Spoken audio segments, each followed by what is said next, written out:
El mensaje de un curso de milagros.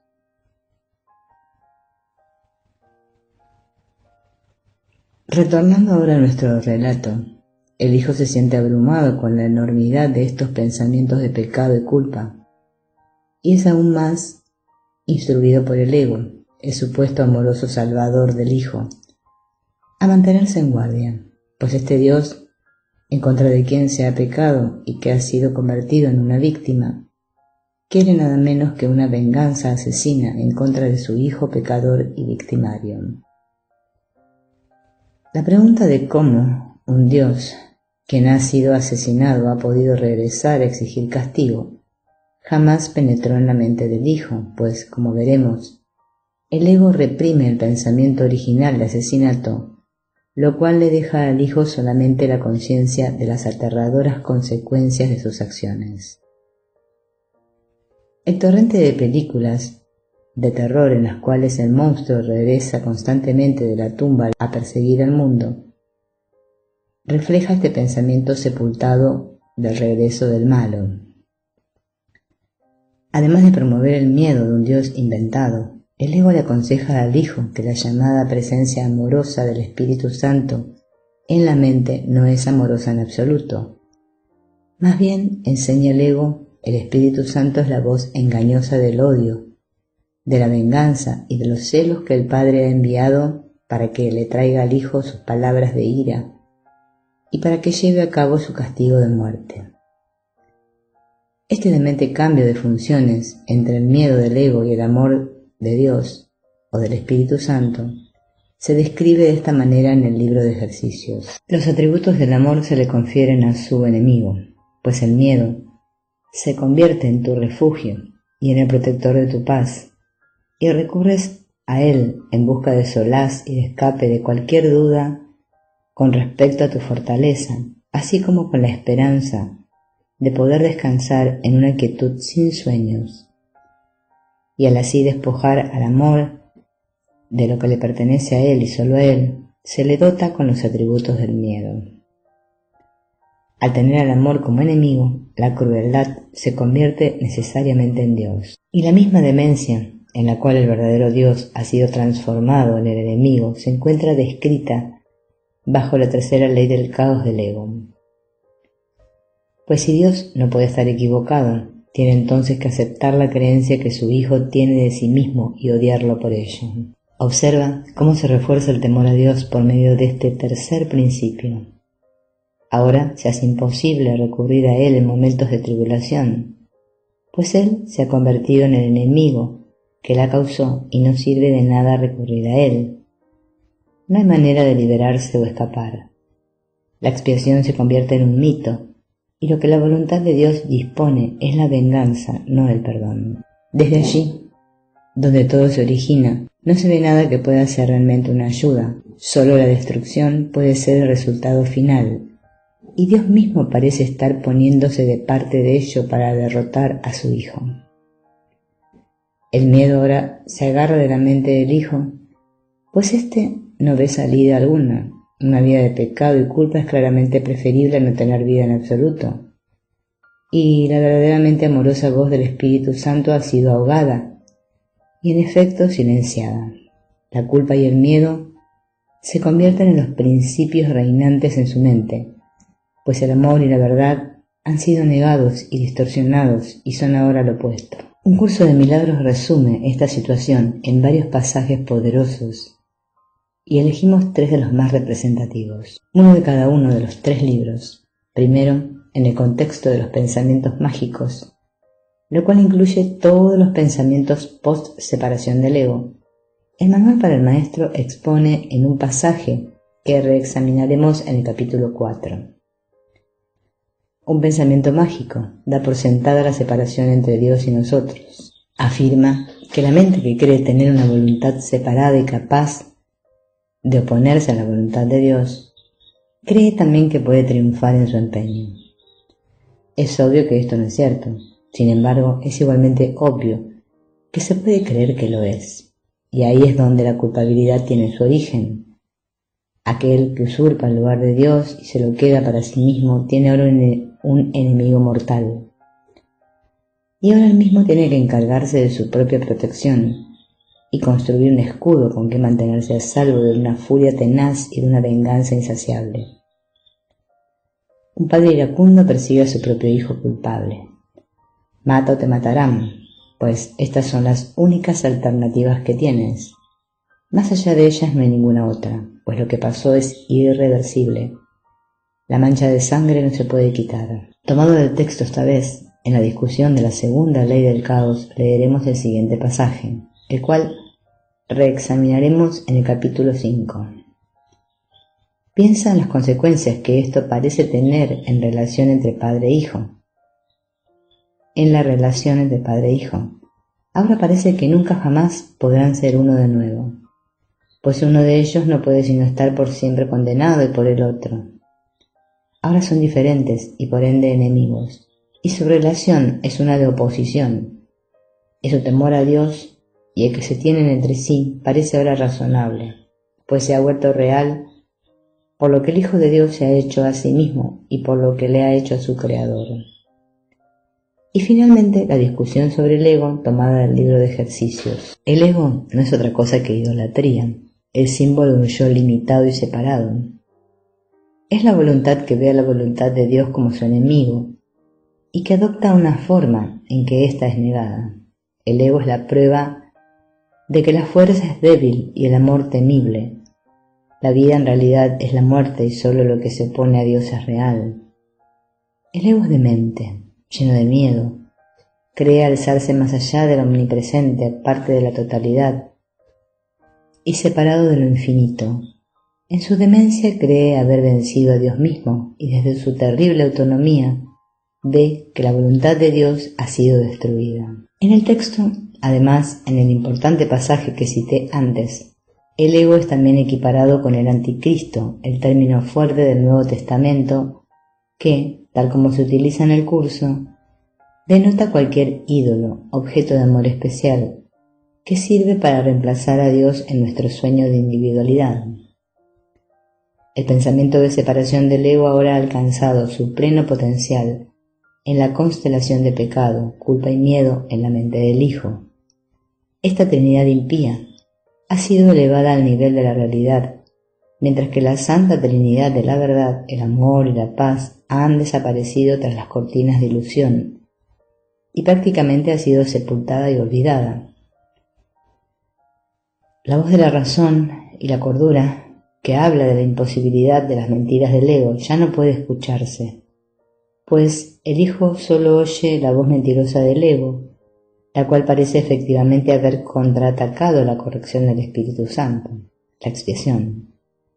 Su estridente chillido de especialismo casi ha sofocado la tranquila y tenue voz que habla por Dios. Tú no eres especial.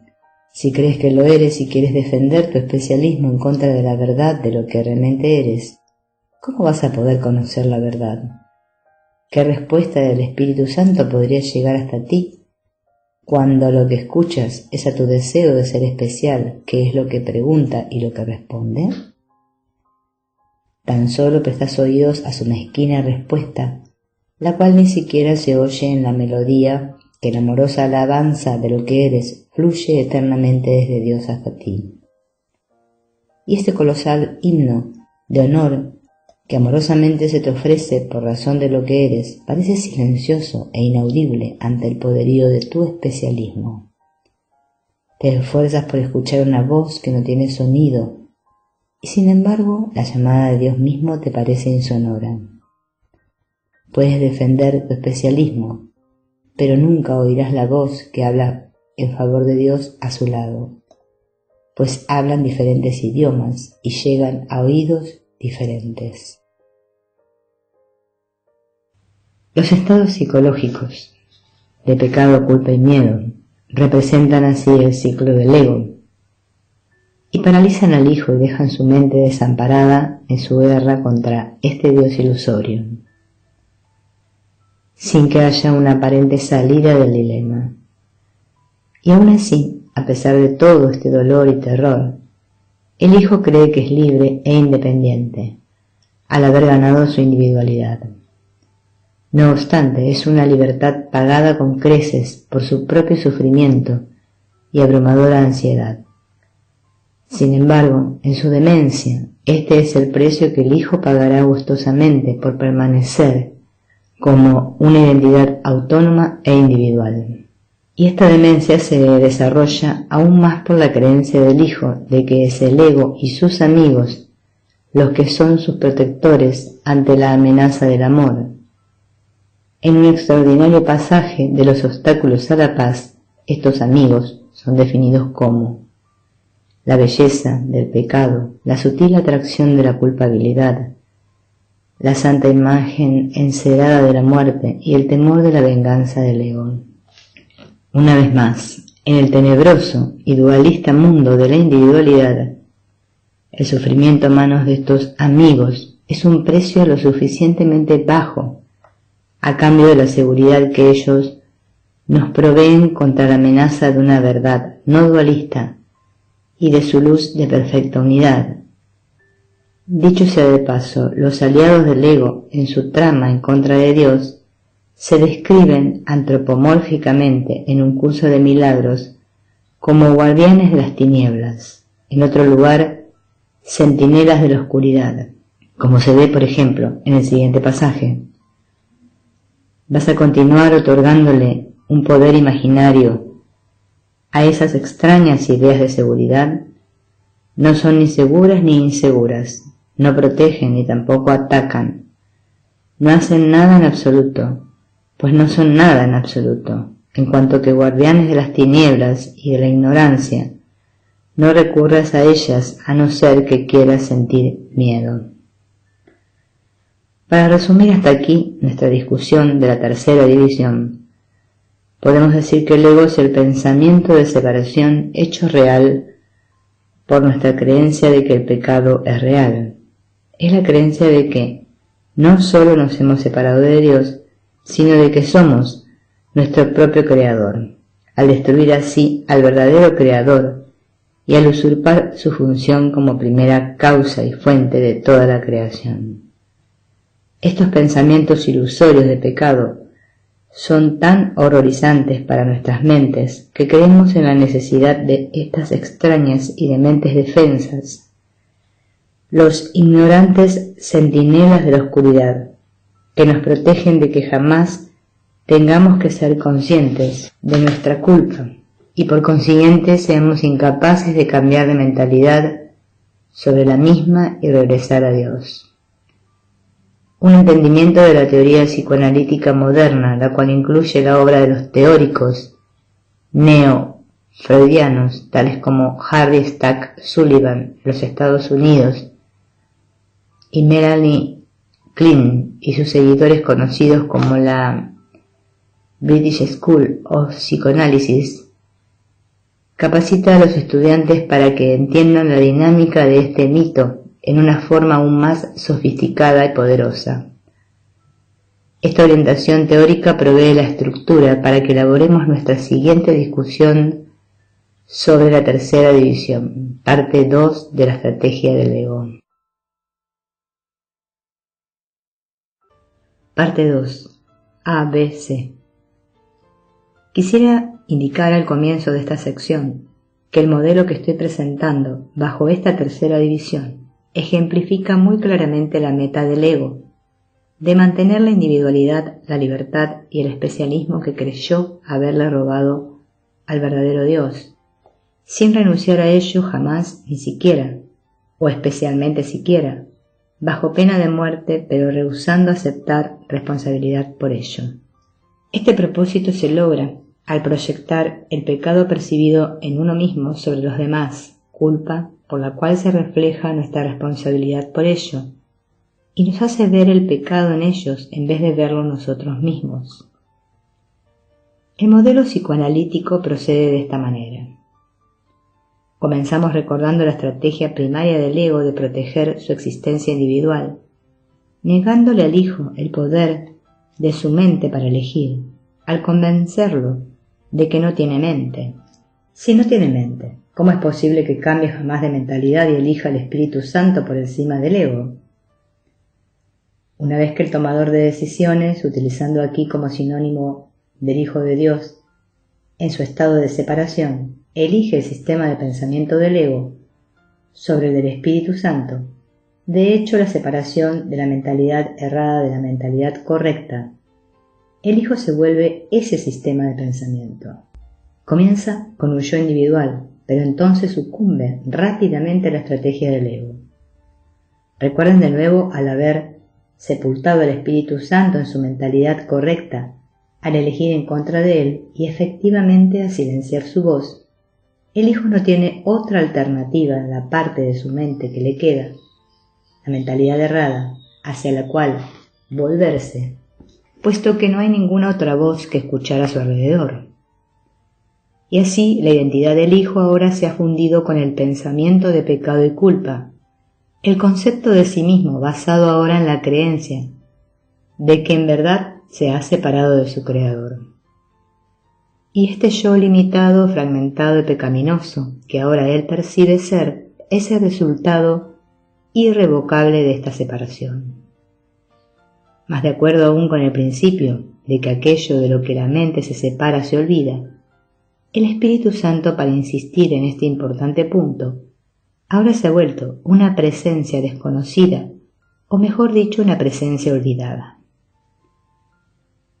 Con la memoria del Hijo de Dios como Cristo, ahora aparentemente desvanecida para siempre de su mente, y como resultado, aquello en lo que se ha convertido el separarse se recuerda ahora como la única realidad del Hijo, mientras que su verdadera realidad como Cristo está sepultada bajo el yo que él ha inventado ahora como suyo.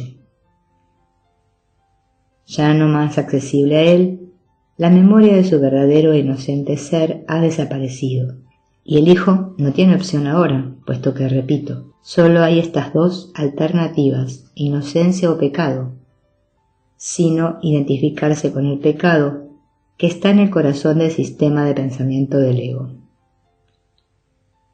Esa identificación con el yo pecaminoso, culpable y aterrado es representada por A. El Hijo de Dios se ha vuelto ahora el victimario pecaminoso, repleto de la culpa, que es el concomitante de la creencia en el pecado. La culpa es abrumadora y no hay palabras ni conceptos en español ni de hecho en ningún idioma que puedan comenzar a contener la enormidad del sentimiento del Hijo de que en verdad el cielo ha sido destruido por su pecado y que la inocencia de Cristo, la identidad natural del Hijo, se ha perdido para siempre. Su miedo aumenta al pensar en el castigo que su culpa le dice que merece justificadamente por su pecado. El Hijo se vuelve hacia el ego en busca de ayuda. Repito, la única voz que quede le dice: me gusta mi individualidad y unicidad, pero definitivamente no me gusta esta terrible carga de pecado, culpa y miedo. ¿No puedes idear una manera por medio de la cual yo pueda retener mi existencia individual, pero sin la angustia de estos otros pensamientos? Debido a la capacidad del ego para hacer que el Hijo olvide al yo tomador de decisiones que precedió al concepto de sí mismo del cual tiene conciencia actualmente, él solo recuerda al yo individualizado, pecaminoso, culpable y atemorizado que cree ser ahora. Por lo tanto, el Hijo no recuerda que el mono que lleva a cuestas de pecado, culpa y miedo es lo que el ego le dijo que era la realidad, después de haberlo convencido primero de que la existencia individual debía valorarse por encima de la unidad de Cristo. Así pues, bendecido por la amnesia del ego o el velo del olvido, el Hijo le pide al ego una solución para su doloroso problema. Esto es lo que el ego, su amigo, le da por respuesta. Puesto que el problema es el miedo y el miedo es causado por el pecado y la culpa, todo lo que tenemos que hacer es remover la causa y tú te liberarás del miedo. Y yo tengo un plan para lograrlo, un plan basado en mi propia naturaleza, la cual es separar y dividir. Todo lo que se necesita que hagamos es separar el pecado y la culpa que no nos gustan, y de ese modo hacemos un nuevo yo, el cual se ha convertido ahora en el recipiente de este pecado, un yo que es separado y diferente de ti, y así entonces podrás conservar tu identidad individual, pero sin la carga del pecado, el cual ahora se le ha atribuido a alguien más. Y así pues el hijo ignorante sigue el consejo del ego. ¿Qué opción tiene al llegar a este punto? Y procede de la siguiente manera. Puesto que su problema es el yo pecaminoso y culpable, él simplemente se libera del pecado y la culpa. Pero, ¿dónde ponerlos? Puesto que literalmente no existe nada fuera de este yo. Y es aquí donde la infame dinámica del ego de separación o proyección viene al rescate. El yo pecaminoso A se divide y virtualmente se reproduce a sí mismo como lo hace la célula al pasar por el proceso de mitosis. Toma su cromosoma de pecado y lo pone fuera de sí mismo, yo sé. Lo que significa proyección. Esto quiere decir, repito, puesto que no existe nada más excepto la mente, que el hijo, yo A, cree que él puede engendrar otro yo, C, el cual no es sino la imagen espejo de sí mismo. Pero ahora esta imagen espejo, esta parte separada de su yo, se percibe afuera independientemente de su fuente, la cual ha olvidado ahora. Retornamos una vez más a ese importante principio de la mente dividida. Aquello hacia lo cual esta mente se separa olvida luego aquello de lo cual se separó. Las ideas dentro del sistema de pensamiento del ego pueden y sí abandonan su fuente en realidad. La parte rechazada del yo A ha encontrado ahora una nueva casa en el yo C. Con la separación de la culpa y el miedo del yo A, el Hijo de Dios ha logrado ahora la meta del ego, de retener su individualidad, pero sin el pecado. Así se ha convertido en un individuo libre de pecado, un nuevo yo al que llamamos B. Uno tiene que ser un genio matemático, ni haber recordado siquiera su álgebra de escuela superior para deducir de nuestra discusión que puesto que el yo A se ha convertido en las personalidades B y C, A es igual a B más C. Entonces, el yo A menos el yo C es igual al yo B. A menos C es igual a B. O que el yo A individual pecaminoso y victimario menos el pecado, el cual es ahora la identidad del yo C, se convierte en el yo B individual, libre de pecado y víctima. El yo ego ha logrado ahora su meta provisional de hacer el pecado real, pero hace que éste se ubique en otro lugar. Y para replantear este importante punto, puesto que en la realidad del sistema de pensamiento de la mente dividida no existe ningún otro lugar, la estrategia del ego exige que el recipiente del pecado sea fabricado y que la mente o el yo que lo fabricó no recuerde lo que ha hecho. Vemos que el pecado en el yo ego original A ha sido separado y proyectado o transferido a este nuevo yo C, que se ha convertido en la nueva morada de este pecado. Esto deja al yo original sin pecado o libre del pecado, el yo B.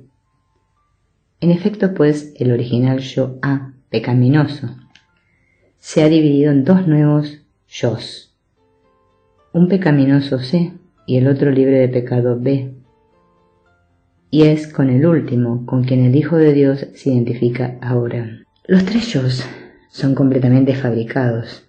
El primero, el yo pecaminoso A, que se engendró para ocultar el recuerdo de nuestro verdadero yo con mayúscula, inocente.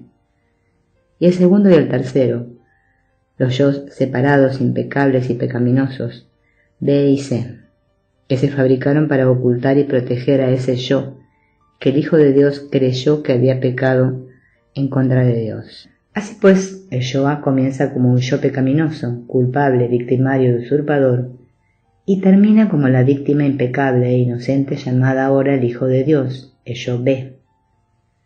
El yo C es literalmente hecho a la imagen del anterior yo A, y así se convierte en el pecaminoso victimario que el ego llama Dios, quien continuamente procura victimar o castigar al yo víctima B, la versión inocente del yo A, su hijo. Así que lo que una vez fue uno ahora se ha convertido en dos, y al menos en el sueño, estos dos se han separado para siempre del yo original. La segunda ley del caos refleja este cambio aparentemente irrevocable de la unidad a la separación. Dios tiene que ser este victimario perverso, porque Él no es nada más ni nada menos que el malvado victimario que es el yo pecaminoso Yoá. Y sin embargo, todo este plan va encaminado a no funcionar. Consideremos, el ego le ha dicho al Hijo de Dios que la manera de escapar de la culpa, como el Yoá, radica en proyectar el pecado y la culpa sobre el nuevo yo sé, y dejar que el Hijo sea el yo ve, sin pecado ni culpa, y por lo tanto, le dice el ego sin miedo. No obstante, como veremos de inmediato, el yo ve termina amargamente aterrado del yo sé, pero olvida de dónde proviene el miedo, realmente, el plan del ego para liberar al yo A. Y por consiguiente el plan en su totalidad, desde el punto de vista del hijo, ha fracasado miserablemente. Las defensas dan lugar a lo que quieren defender. El miedo simplemente ha conducido al miedo, salvo que el problema es que el hijo no sabe que el plan ha fracasado.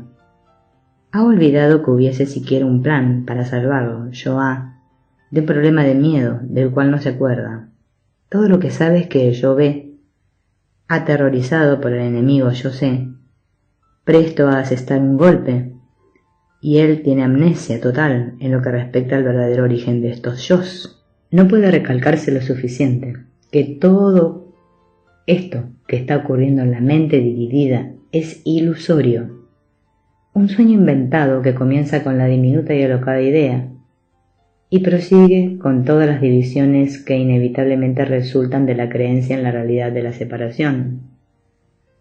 Así pues, es esencial tener presente que el ego no es nada más que este sistema de creencias en la separación, y que no tiene realidad fuera de la mente tomadora de decisiones que lo concibió. No es nada real, sino simplemente una creencia en lo que se piensa que es real. Tal como Jesús define al ego. ¿Qué es el ego? El ego no es más que un sueño de lo que en realidad eres, un pensamiento de que estás separado de tu Creador y un deseo de ser lo que Él no creó. El ego es un producto de la locura, no de la realidad. Es tan solo un nombre para lo innombrable. No es más que un pensamiento ancestral, según el cual aquello que se ha inventado es inmortal. Y como lo explica el texto, la separación es un sistema de pensamiento que, si bien es bastante real en el tiempo, en la eternidad no lo es en absoluto. Para el creyente todas sus creencias son ciertas. Lo que le da poder al ego, por lo tanto, es la creencia del hijo o tomador de decisiones en él. En sí y de por sí el ego es impotente, porque en sí y de por sí no es nada, y por lo tanto no puede tener poder alguno.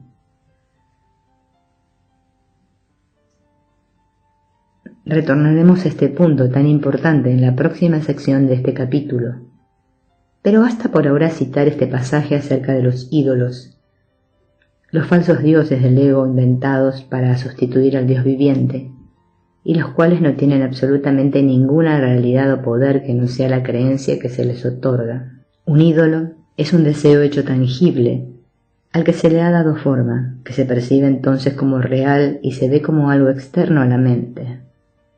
Se necesita creer en él para que parezca cobrar vida, y se le tiene que dotar de poder para que pueda ser temido. Un ídolo se establece creyendo en él, y cuando la creencia se abandona, el ídolo muere.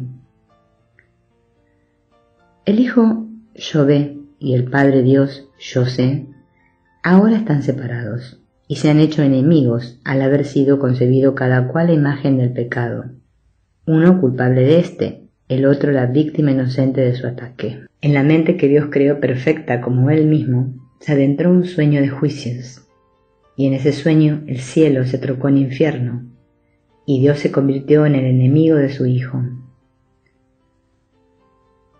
Mas como ya hemos visto, las figuras oníricas de Dios y su Hijo son en realidad solo las partes separadas de un yo pecaminoso mayor, Yoá.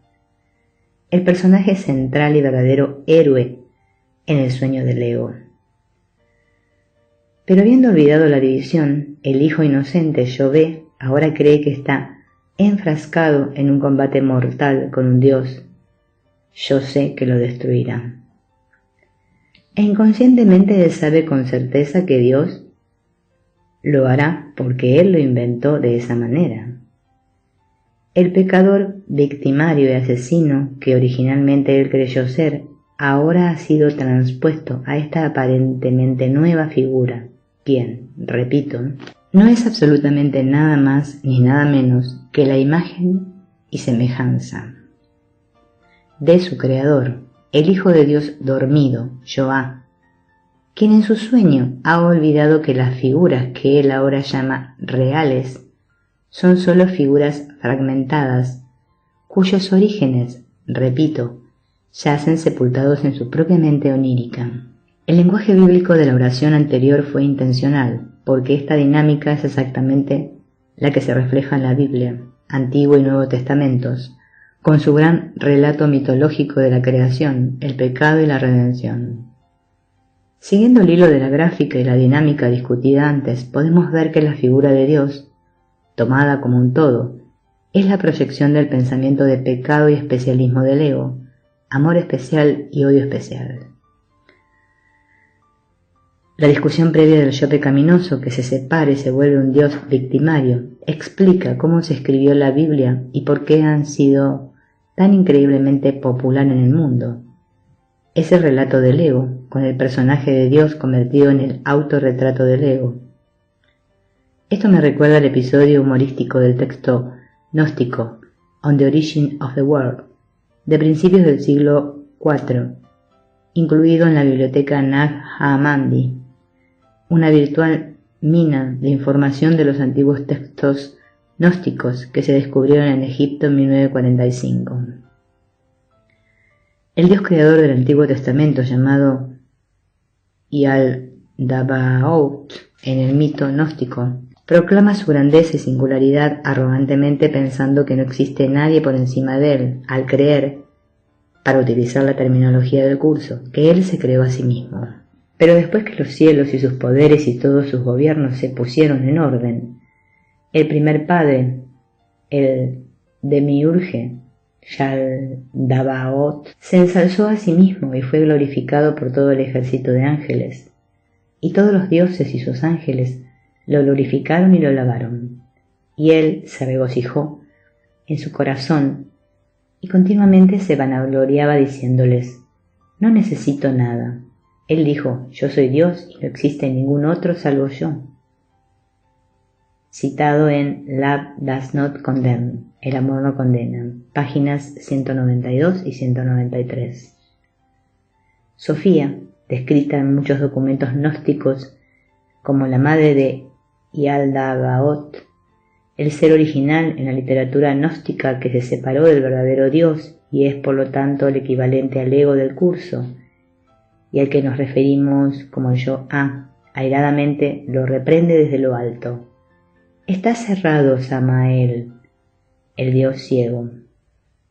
Una discusión más amplia del Dios bíblico, sin embargo, radica más allá del alcance de este libro.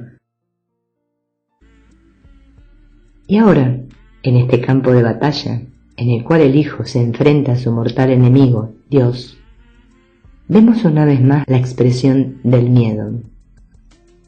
Como nos enseña un curso de milagros, el pecado o la culpa exige castigo, e inevitablemente le tememos al castigo que creemos está próximo y que nuestra culpa nos dice que merecemos.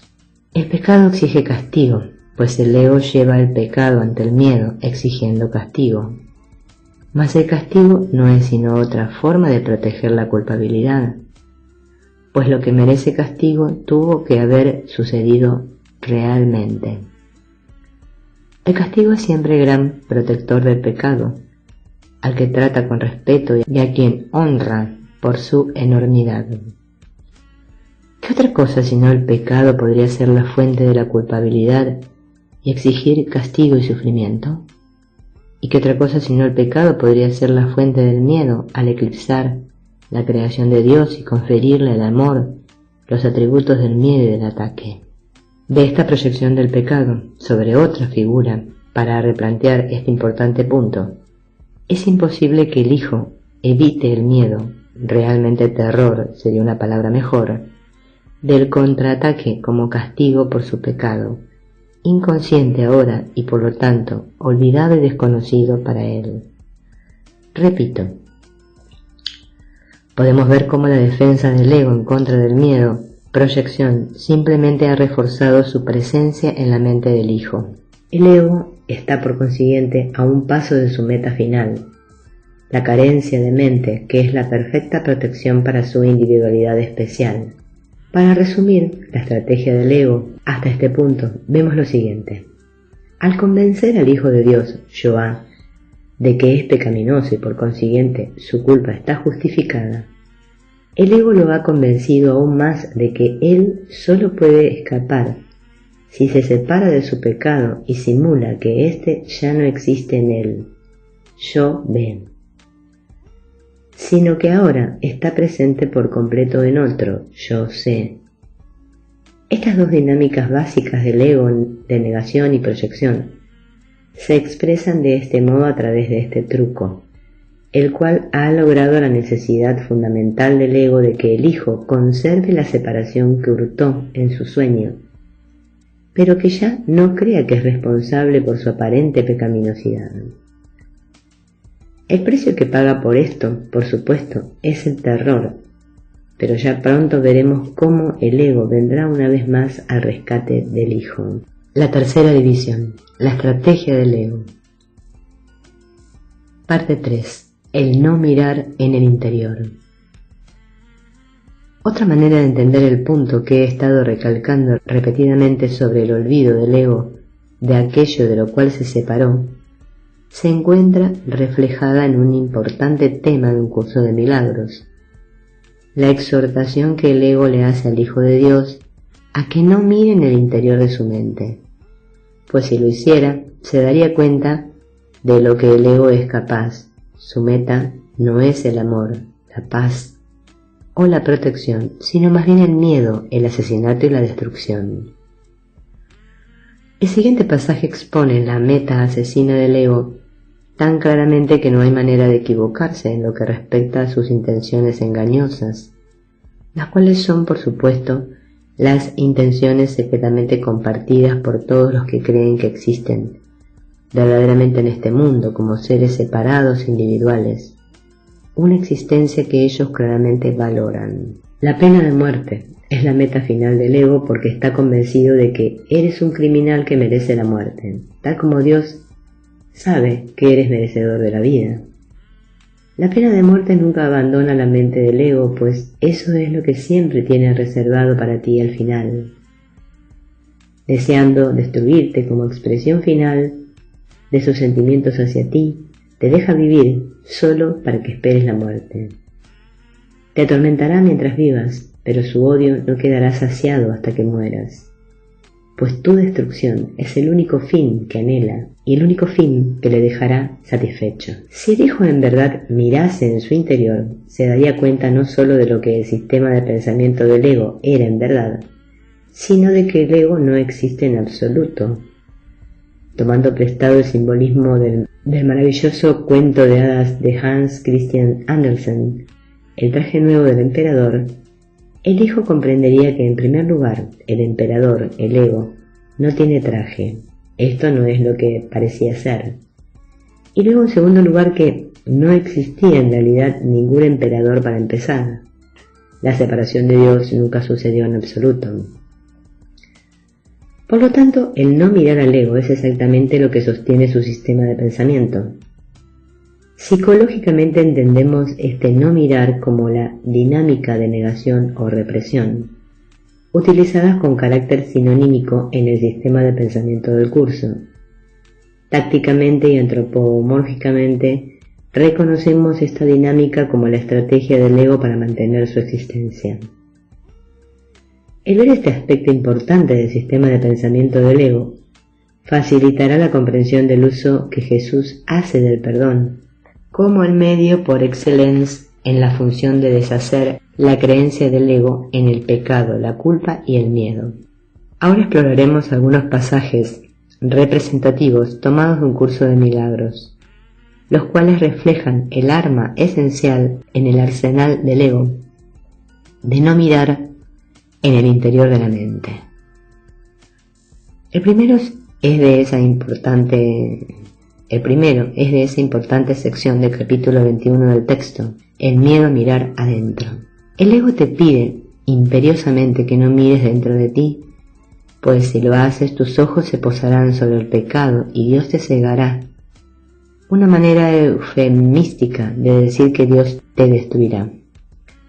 Esto es lo que crees y por lo tanto no miras. Mas no es este el temor secreto del ego, ni tampoco el tuyo, que eres su siervo. El ego, vociferando destempladamente y demasiado a menudo, profiere a gritos que lo es. Pues bajo este constante griterío y estas declaraciones disparatadas, el ego no tiene ninguna certeza de que lo sea. Tras tu temor de mirar en tu interior, por razón del pecado, se oculta todavía otro temor, y uno que hace temblar al ego. ¿Qué pasaría si mirases en tu interior y no vieses ningún pecado? Esta temible pregunta es una que el ego nunca plantea.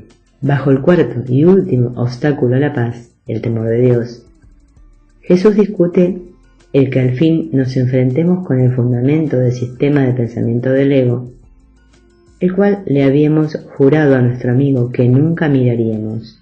Este velo que la creencia en la muerte mantiene intacto y que su atracción protege, es el más tenebroso de todos. La dedicación a la muerte, el tercer obstáculo, y a su soberanía no es más que el voto solemne, la promesa que en secreto le hiciste al ego de jamás descorrer ese velo, de no acercarte a él y de ni siquiera sospechar que está ahí. Este es el acuerdo secreto al que llegaste con el ego para mantener eternamente en el olvido lo que se encuentra más allá del velo. He aquí tu promesa de jamás permitir que la unión te haga abandonar la separación, la profunda amnesia en la que el recuerdo de Dios parece estar totalmente olvidado, la brecha entre tu ser y tú. Y ahora te encuentras aterrorizado ante lo que juraste no volver a mirar nunca más. Continuando con este tema de no recordar, consecuencia de no mirar dentro de la mente, citamos este pasaje tomado del Manual para el Maestro, que describe la inventada e inútil batalla con Dios y la brillante estrategia del ego para lidiar con ella. Olvídate de la batalla, acéptala como un hecho y luego olvídate de ella. No recuerdes las ínfimas probabilidades que tienes de ganar. No recuerdes la magnitud del enemigo, ni pienses cuán débil eres en comparación con él.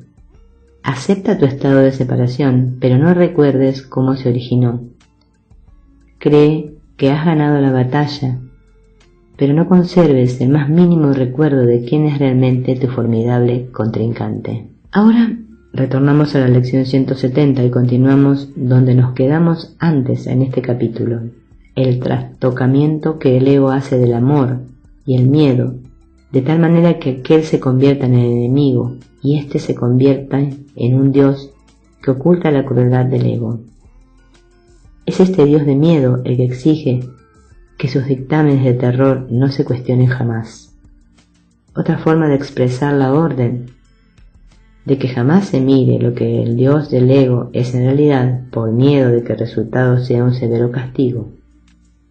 Es así como Jesús describe este raro y despiadadamente autocrático Dios que radica en el corazón del sistema de pensamiento del ego.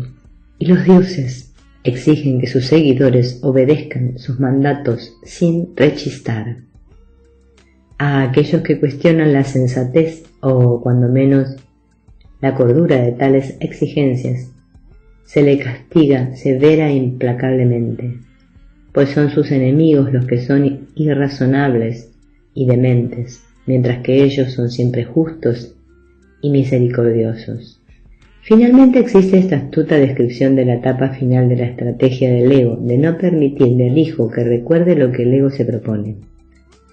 Específicamente, el pasaje se refiere al cuerpo como una defensa en contra del miedo, y esta parte de la estrategia del ego aguarda hasta el próximo capítulo, cuando discutimos la cuarta división del ego, la fabricación del mundo y del cuerpo. Sin embargo, es relevante aquí, por ejemplo, que ofrece de la capacidad del ego para ocasionar la amnesia del hijo. Nuestro pasaje toma el hilo del relato en medio de una discusión de los intentos del ego de convencer al hijo de que confíe en él. Y cuando el hijo reconoce el consejo claramente paradójico y contradictorio que el ego le da y se queja de ello, el ego le responde con simplemente no responderle. En este punto es donde la mente queda definitivamente aturdida. Habiéndole dicho el ego que ella es realmente parte del cuerpo y que el cuerpo es su protector, también le dice que el cuerpo no puede protegerla. Por consiguiente, la mente inquiere: ¿dónde puedo encontrar protección?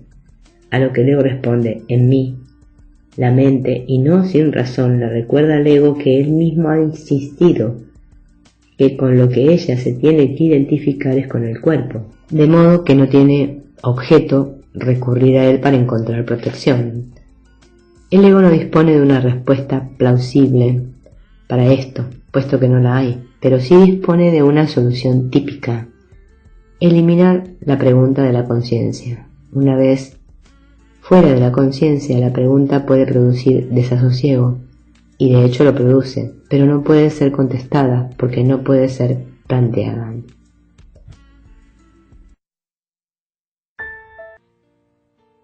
Continuación de la tercera división, la estrategia del ego.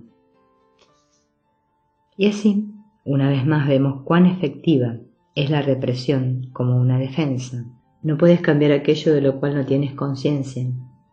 No puedes cuestionar cuando ni siquiera sabes qué preguntar.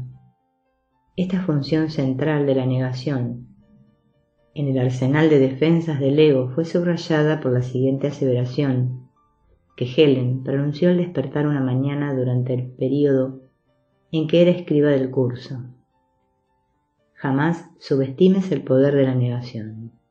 Dicho sea de paso, esta oración eventualmente pasó a ser parte de un curso de milagros. En el comienzo del texto: no subestimes el poder que el ego le aporta al creer en ella, la culpa. Debe observarse aquí que el ego tiene que lograr una maniobra engañosa adicional. Para poder mantener la creencia en la realidad de la separación, el ego tiene que seguir nutriendo la creencia del hijo en la culpa y el miedo, y sin embargo tiene que minimizar el dolor de alguna manera de modo que éste no resulte intolerable. En ese punto, por supuesto, el hijo podría comenzar a cuestionar seriamente si en realidad el ego es su amigo y protector.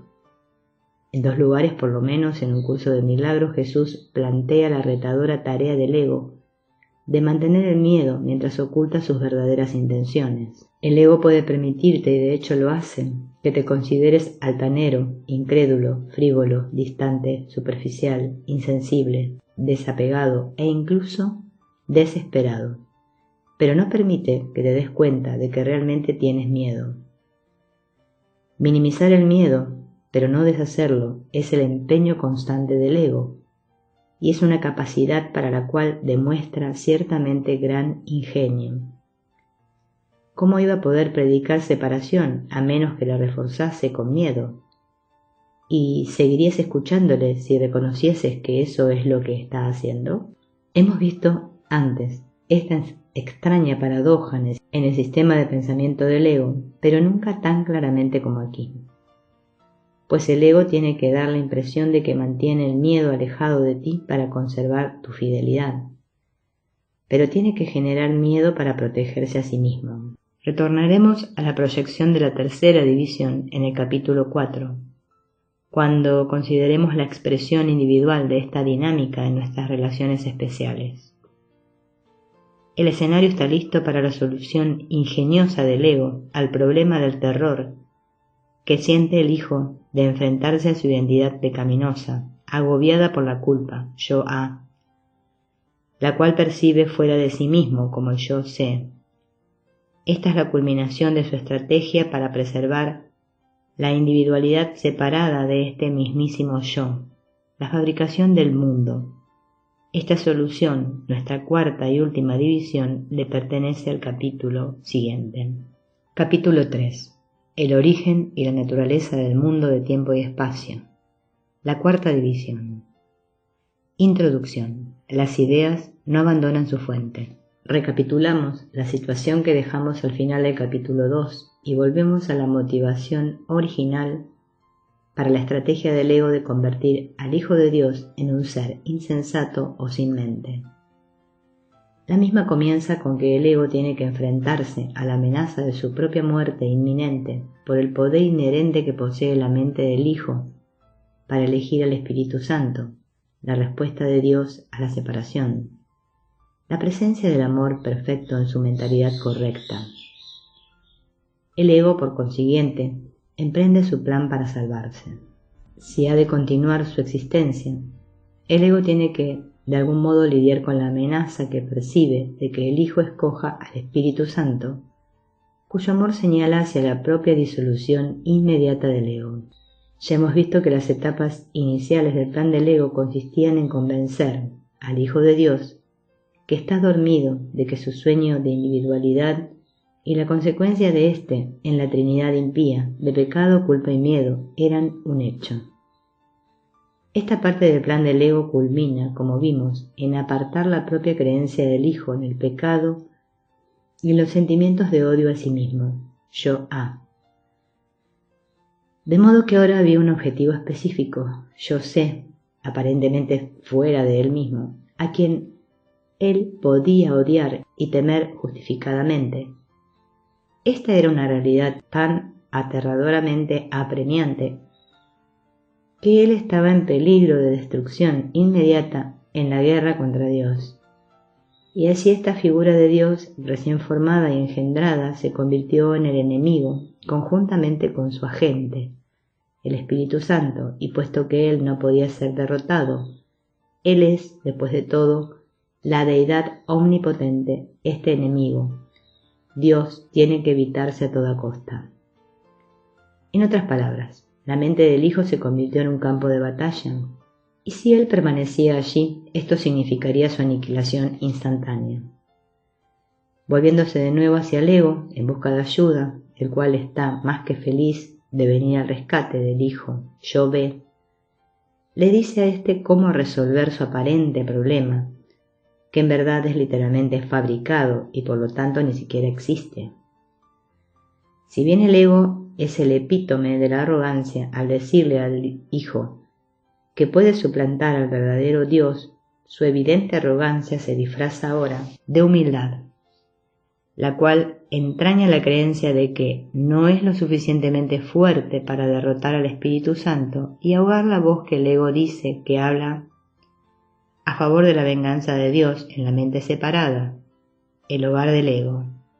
Además, como hemos visto, no es el Creador ni el Espíritu Santo lo que constituye el miedo real del ego de todos modos. El ego fabrica este miedo solo para convencer al Hijo de que hay peligro en su mente, y esta creencia se convierte en la motivación para que el Hijo escape del temido enemigo en el campo de batalla al abandonar su mente.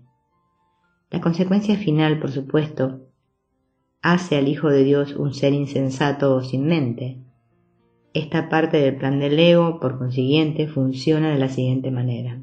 Al darse cuenta de su impotencia en contra de esta presencia, la cual el ego no puede remover por él, el único recurso que le queda al Hijo de Dios, dada la meta del ego, de que éste se torne por completo un ser estúpido o sin mente, es separarse del Dios ilusorio y del Espíritu Santo, su voz vengadora yo sé.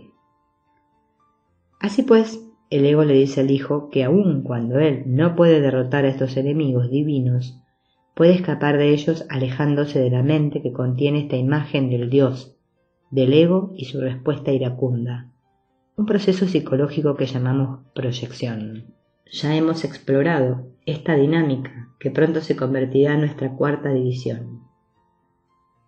Cuando discutimos el paralelo con la dinámica básica de la extensión, el espíritu se extiende o crea, mientras que el ego proyecta o fabrica. como lo resume un curso de milagros. Tú fabricas la ilusión mediante la proyección, mas Dios crea la verdad mediante la extensión.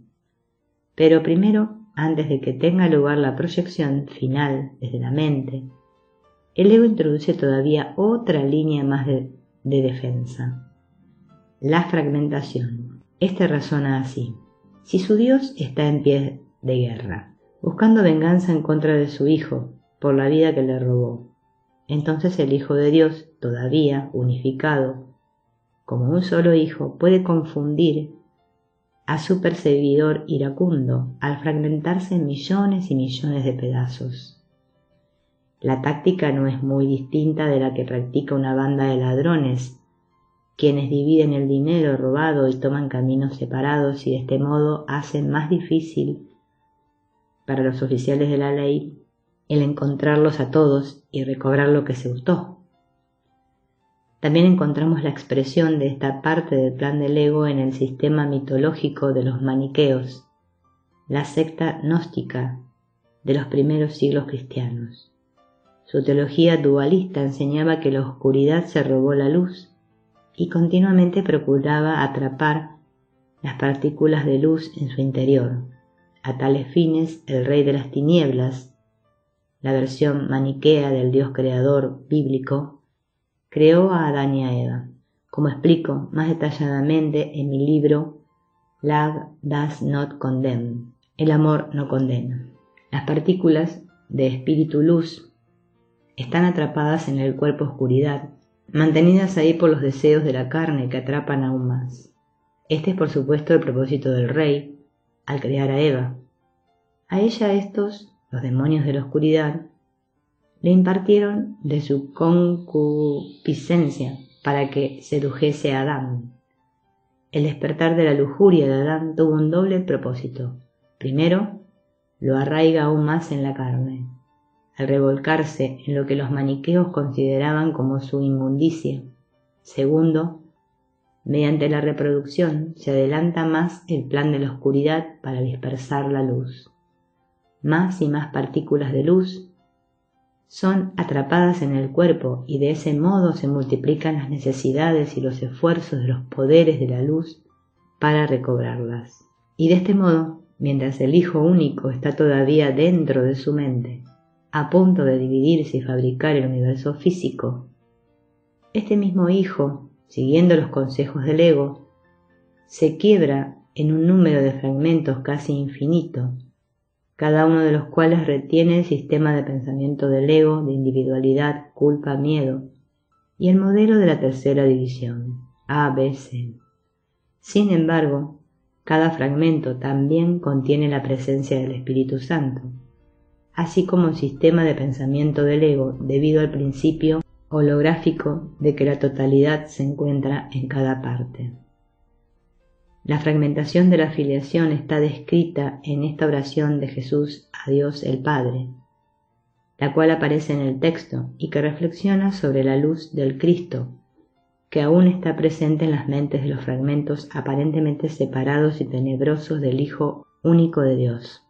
Te doy gracias, Padre, sabiendo que tú vendrás a salvar cada diminuta brecha que hay entre los fragmentos separados de tu Santo Hijo. Tu santidad absoluta y perfecta mora en cada uno de ellos, y están unidos, porque lo que mora en uno solo de ellos mora en todos ellos. Cuán sagrado es el más diminuto grano de arena cuando se reconoce que forma parte de la imagen total del Hijo de Dios. Las formas que los diferentes fragmentos parecen adoptar no significan nada, pues el todo reside en cada uno de ellos, y cada aspecto del Hijo de Dios es exactamente igual a todos los demás. Discutiremos los fragmentos individuales del Hijo único de Dios en el capítulo 4, y retornamos ahora a la cuarta división del ego, la proyección de sí mismo desde la mente, lo cual tiene como resultado la fabricación del universo físico.